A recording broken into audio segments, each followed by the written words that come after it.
So I think we're on the air. Is that blue? Beautiful. All right, so again, negative signs, be careful. Exponents, be careful. And what is the most important tip? Where the variable is, put a parentheses. Put a parentheses. That simplistic thing is going to save you. It should save you, and it should allow you to get it right. All right, so let's do our substituting. Here, I'll just sub in with blue. So where the x is, we're supposed to put -2, right? And where the y is, we're supposed to put a 3. So let me ask you this. Don't write anything in your notes yet. Can I do negative the negative right there? Right? I have a negative in front of a parentheses with a negative. Can I do negative the negative? Uh-oh, we have controversy. Controversy. How many say yes, we can do negative the negative? How many say no, we can't do negative the negative? Anybody want to give a reason why you think you're right? Sam? So therefore you say we can or we can't? All right, he's saying we can't. Anybody want to debate the other cause on why you can? Anybody want to convert? The invitation's open. Just as anybody converting? He gave the reason. Order of operations says evaluate all exponents first. You must do this before you worry about that outside exponent. Now, by the way, you all have a calculator. Get your calculators out. We'll just do the calculator here.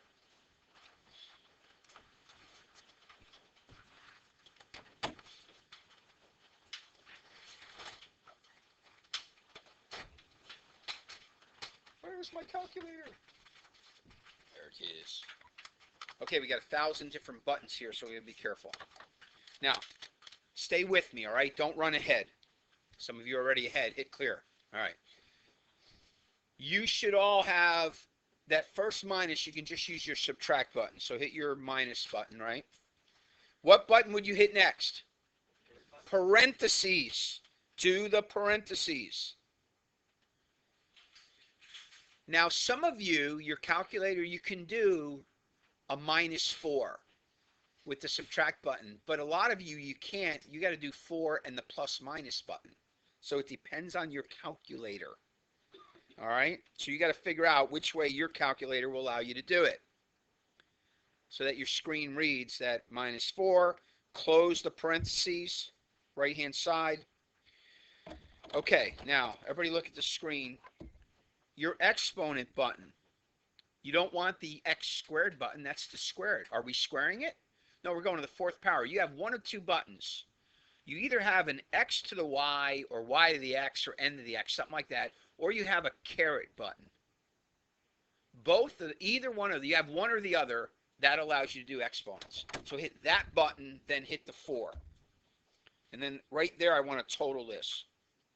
So find your button, put in 4 for the exponent, and hit enter for total. What do you have right now? Say your screen. -16. I agree. So -16, because -2 times -2 is 4 times -2 is 8. -8 times -2 is +16, and +16 with a negative in front is a -16. And we evaluate it correctly. All right, now just continue. Hit the minus sign on your calculator in 3 and hit equals. And your calculator should say -19, right? And you can do it all on your calculator if you'll do the parentheses correctly.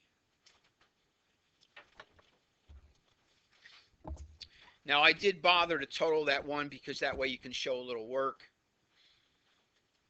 Sometimes it's in the middle. It's not that easy. All right, let's do another one. So again, how would you start this second problem on the right? How would you start it?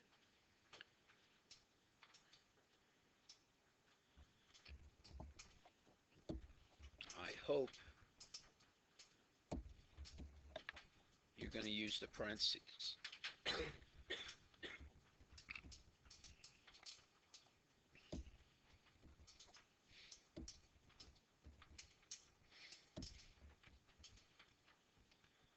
we're going to sub in, right?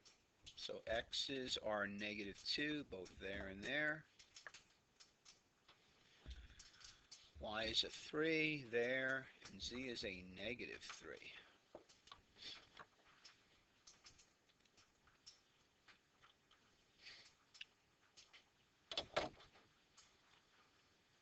All right, I want you guys to punch that in and see if you can end up in the right spot. You can't get it right unless you punch it in correctly, so see what happens when you punch it in. And all I can say is, for those of you that have been around ODAX, punch, brothers, punch with care, punch in the presence of the, not passenger, what can we punch in the presence of?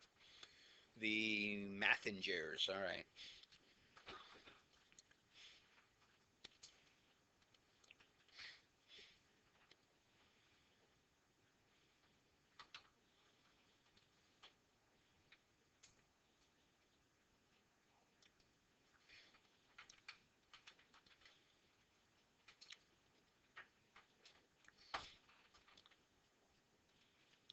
Everybody's calculator is different.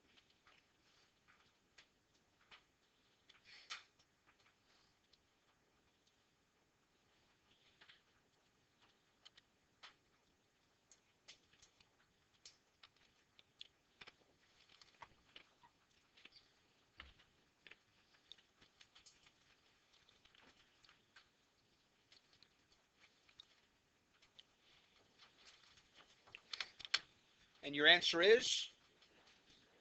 That is a problem.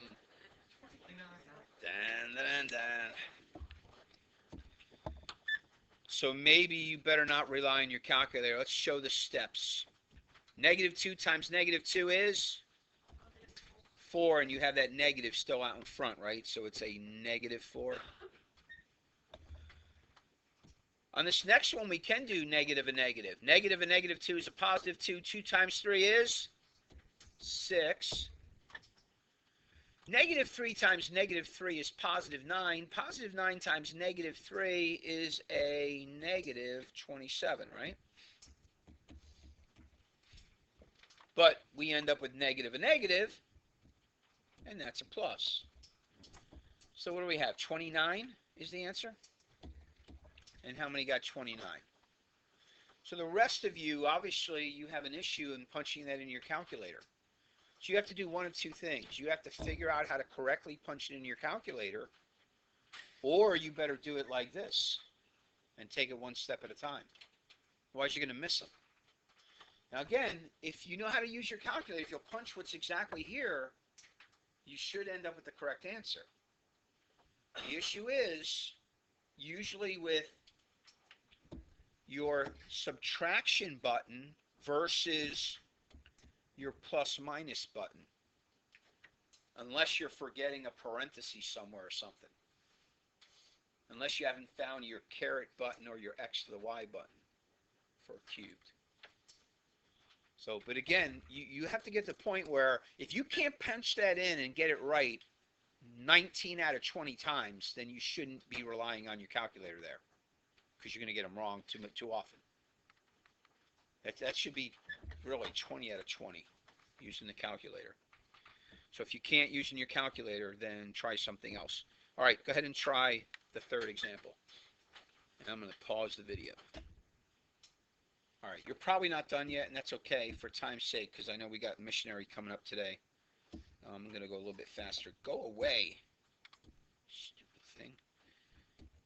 So let me get higher for you. Okay, so hopefully, well, frozen. Hopefully the substitution step is no issue, right? And it looked like that. So let's expand what we've got. It should be a -9 times a -1/3 times a -1/3. Isn't that a -1/3 squared? Right? Times a 2/5 times a 2/5. Isn't that a 2/5 squared? Okay. To help, I'm going to put my -9 over 1. I'm going to R-bum. Now, before I go too far, should our answer be positive or negative? Final answer. Because negative times a negative is a positive, and positive times a negative is a negative. So, hey, Just make sure your answer is negative. It's got to be. I'm also going to R-bum, right? Are you? Otherwise, it's a pain. Well, how about 3 times 3 is 9 and a 9, and that's gone, right?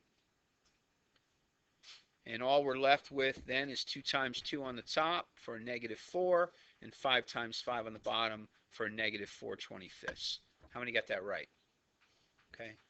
And if you didn't, or you didn't have time to finish, does that make sense to you? Right? Don't let the fractions freak you out. Don't let the exponents cause you to have a coronary. Just expand them. R-bum. Hey, be careful with your signs. Think about your sign. Remember, a good 70% of problems missed are missed because of the plus sign or the minus sign. And you don't need to do that. You guys know the rules there if you'll just stop and think about that. Otherwise, what happens is you just forget about them. All right. Number 2 is evaluating formulas. In our day and age today, they want every student to know how to convert between Fahrenheit and Celsius and to know the Fahrenheit-Celsius formulas. If you go to Canada, they give the temperature in Celsius. In my car, I can push the button for Fahrenheit or Celsius. Most of the world uses Celsius. America, we use Fahrenheit. Britain uses Fahrenheit. So there's a formula to convert. And in the form of the formula, if you know Celsius, we can find Fahrenheit. So that's what's happening here with this formula. So let's go ahead and see if we can do these problems. Convert 35 degrees Celsius to Fahrenheit. Okay, this is a straight use of the formula. So we're just going to substitute. This is a substitution problem. 9/5, where the C is, I'm going to put a parentheses, right? Plus 32.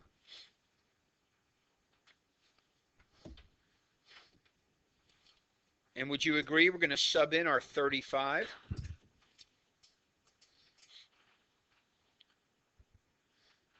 Now, before I finish this one, let me ask you a question.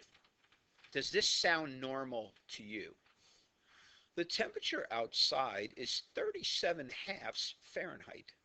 Does that sound normal? The temperature outside is 113/5 Celsius. Do people talk like that? Okay, they don't. Therefore, in a problem like this, you simply can use your calculator and just get a decimal round off, which normally, do you even hear this? The temperature outside is 27.2 degrees Celsius. Do you hear that? Yeah, unless it's a scientific situation.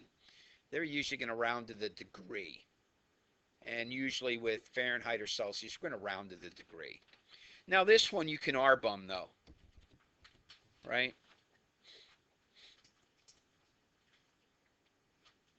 7 times 9 is? And 32 is? 95 degrees Fahrenheit. That's a hot day if it's 35 Celsius. Right. Now again though, if it's not something that you can reduce, just use your calculator. Just use your calculator. Just use your calculator. Let's do the second part. It's more fun. 14 Fahrenheit. That's cold. Below freezing, yes. What temperatures are below freezing on the Celsius scale? Negative, right? Negative. So let's run the formula. Okay, this time we're putting in for the F, yes? We are subbing into the F. They told us the Fahrenheit. Do you concur? I subbed in for the Fahrenheit. What in the world do I do next? Somebody raise your hand and tell me what to do next. Ileana, what do you want to do? Absolutely. We're going to isolate the variable, right? And when things are added to and multiplied times the variable, we're going to move things added first. Let's add a negative 32 to both sides. 14 positives and 32 negatives leaves you 18 negatives. Do you concur? So we're at negative 18 equals 9/5 C. Make sense? We've done stuff like this before. Somebody raise your hand and tell me what to do next. Abby? So what do you want me to multiply both sides by? I agree. I'm going to multiply the right by 5 over 9. Whatever I do to the one side, I got to do the exact same thing to the other side. Now again, I happen to pick nice numbers. And these reduce and you end up with the whole number. If you don't, go ahead and use your calculator and round off to the nearest degree. But this one's nice. It's negative 10 Celsius, right? Because again, 9 goes into negative 18, negative 2, and its multiplication, you end up at negative 10. Negative 10 degrees Celsius. Not too bad, if you got the formula. If you know the formula. By the way, there's also a formula for Celsius. It would be Celsius equals 5/9 times the quantity Fahrenheit minus 32, I think. I think that's it. But you don't need it if you know the one and you know how to do math. All right, last page here. What's that the formula for? Anybody know? P equals 2L plus 2W, Andrew? Perimeter. It is the perimeter. Add up the lengths, add up the widths, right? Gives you the perimeter around. If Bray's room is 3 feet wide and 14 feet long, find the perimeter. Now, this is way too easy. But it is a substitution problem, right? Perimeter. 2, put in a parentheses for the L, plus 2, put in a parentheses for the W. What is the length? 14 feet. Notice I always include my units, right? Because then I won't forget them at the final answer like you guys do sometimes. Although most of you are pretty good about that. And what are we? 13 wide there. So what do we got? 28 feet plus 26 feet. And our perimeter is 54 feet. Not too bad, right? Just subbing. Hey, 2 times the length plus 2 times the width. Now, what if you didn't remember that's how to get perimeter? Well, now you're in trouble if they don't give it to you. But you should remember how to get perimeter. I figured I'd refresh your memory just in case. What happens if you get a problem like it's area of a triangle and you forget what the formula is for area of a triangle and you're doing homework? Do you write I'm stuck? What do you do? Why don't you look it up? You guys have Google, all right? We didn't have Google. We'd have to like call a librarian. Hello, librarian. What's the area of a triangle? Try to look it up in an encyclopedia. Or you can ask Siri, right? Or whoever else. Will Siri tell you the area of a triangle? It's amazing. Does she say undefined or infinity? She does? Cool.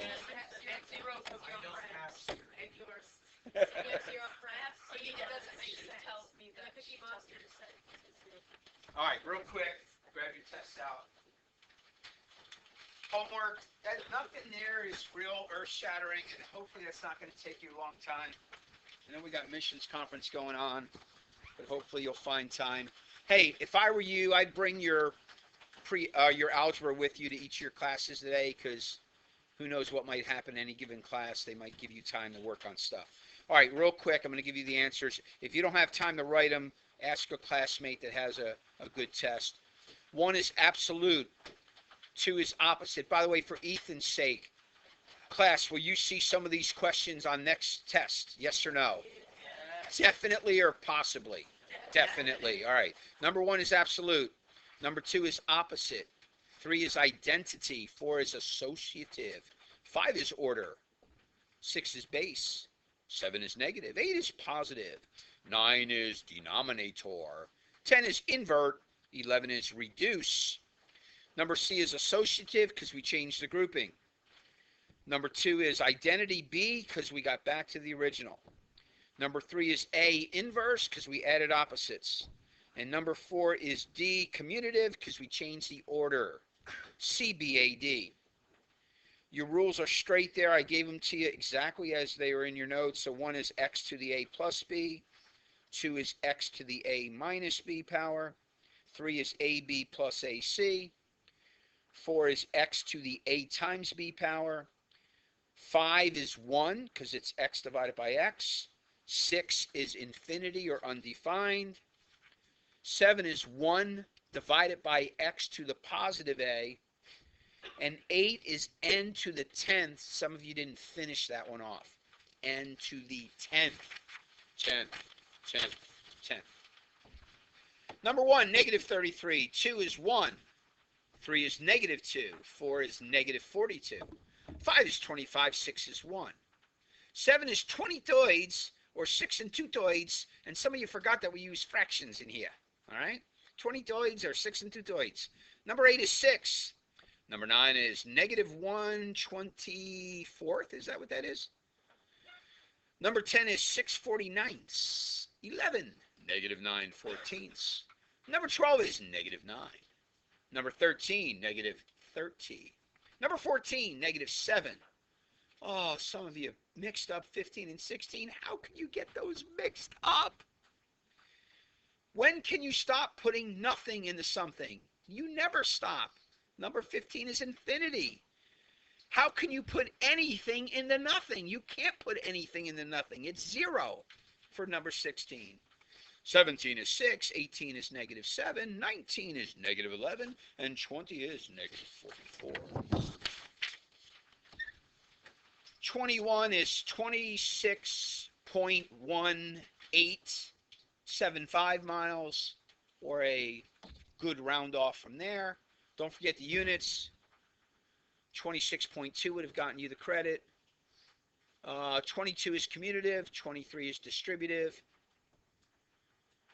24 is the set 1, 2, 3, 4, 5, 6, 9, 12. And when you do the overlapping 2 and 5, you shade everything for union. The bottom one, you overlap 2 and 12. You only shade the 2 and 12, and the answer is 2 and 12. You guys did really well with the number diagram for number 28 and 29, placing them in the correct spot. 1 or 2 of you have that off, so just ask a classmate or look at your notes on that.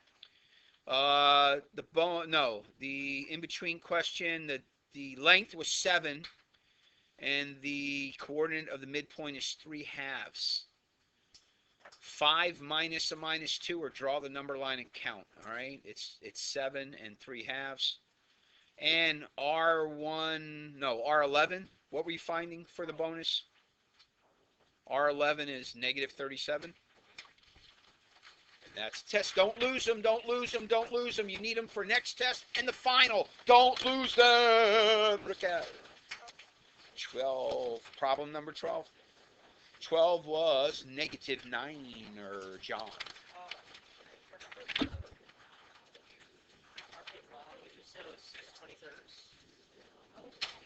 It is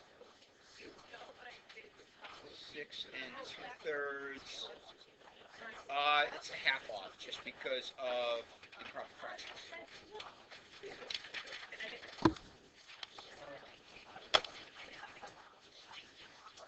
You're welcome. All right, all 8th graders.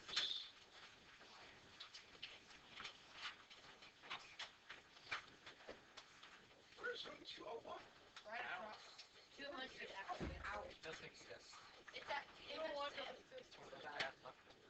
Yeah, but that's where you're supposed to go. To 201. All right, this is bad. I knew I was 203. I'm like, at first I thought it was my room.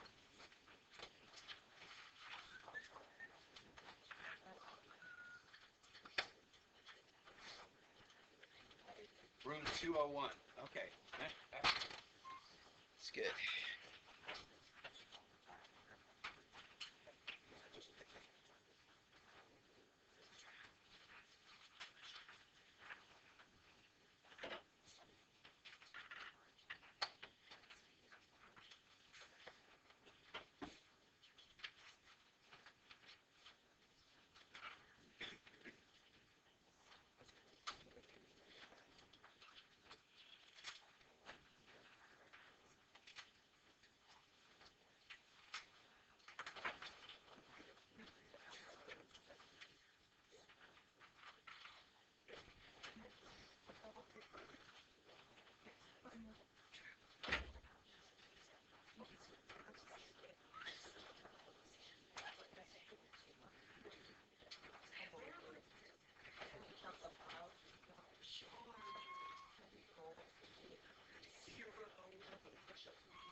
meters from 205, but correct me, not necessarily.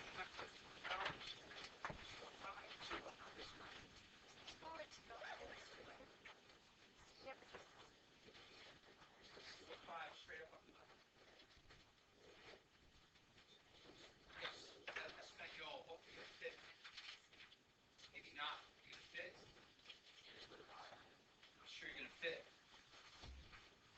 We may be moving, so just be prepared, all right? If they don't fit in there, I'm gonna send them right back down here.